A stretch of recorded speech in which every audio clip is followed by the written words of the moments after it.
Anyone here on date night? We got one. Woo. You by yourself on date night. You're getting laid tonight. Marriage is tough. You got to come up with date night to keep that spunk in a relationship. My ex-wife was a freak. She wouldn't do date night. We had to have date rape night. See, we live in an apartment, so she wanted me to go around back, crawl in the window, do my thing, and crawl back out. She said, when you come through that window, you better bring your A game, because I'm going to fight you off. I was like, shit, bitch, if I think I'm going to get laid, it's on. So I put on my Spider-Man underoos. For those of you who know what that is. And I crawled in that window, and I'll tell you what, she had the strength of a man. At one point, I found myself on the bottom with my pants being pulled down.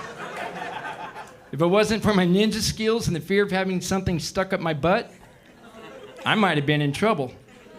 But I managed to take care of that and get out of there, only later to find out that I crawled in the wrong window. So needless to say, I got a divorce and moved in with the neighbor. And then he wanted a commitment. So that's where I got to draw the line, man. Which would explain the strength of a man and the hairy butthole. I thought my wife just took on some bad personal hygiene habits. But if you're gonna have sex, guys, please be safe. Use condoms. I stopped one night and bought a box of condoms, and the clerk asked me, "You need a bag with that?" I said, "No, man, she ain't that fucking ugly."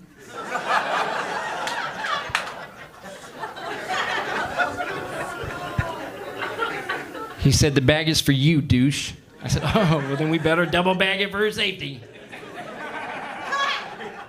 But if you're gonna use a condom and you're gonna have sex, you may need a lubricant. If you're gonna have anal sex, do not use toothpaste. It says right on the tube, fights cavities. And it ain't lying. It took a minute for that to sink into you, did it? My ass is still burning. But she has fresh breath. Sickos are what you guys are. So I went to Walmart the other day, and I always look for an empty aisle to haul ass down and get to the other side and do my thing and get out of there. And I see this empty aisle, and I start heading down it, and I hit it like a brick wall. I was like, what the hell? Everything went slow motion. I was like, no, my eyes are burning. Is that onions? Somebody had crop dusted that aisle. And I walked right into it. I was like, ugh. I'm thinking to myself, get off the aisle, man, before someone sees you. So I start heading down the aisle, and I see this family turn on the aisle, and I'm like, no. And then you see them hit it. They're grabbing their kid, pulling them closer, and they're looking at me like, you sick bastard. It's like, it wasn't me. It wasn't me.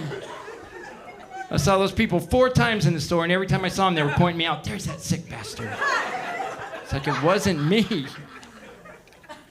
So then I get in the checkout line, and behind me is a lady with these big old boobs and a tank top that said, guess.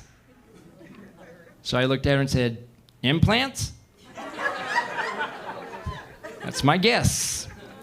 So when I get out to my truck, I go to leave, and there's 2 kids trying to steal my truck. I'm like, what the hell? I'm like, don't say nothing. Sneak up behind them and surprise them. So I do. I get up behind them. I'm like, what are you doing?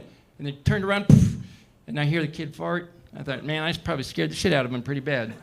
So he leaves. I'm like, yeah, you better run, because I can't chase you. I don't have my inhaler. Punks. So I go to get in the truck. I look in. I go, shit, this ain't even my truck. All of a sudden, I hear behind me, what are you doing? I turn around. It's that same fucking family. And you see them hit it. I'm like, it wasn't me. It wasn't me.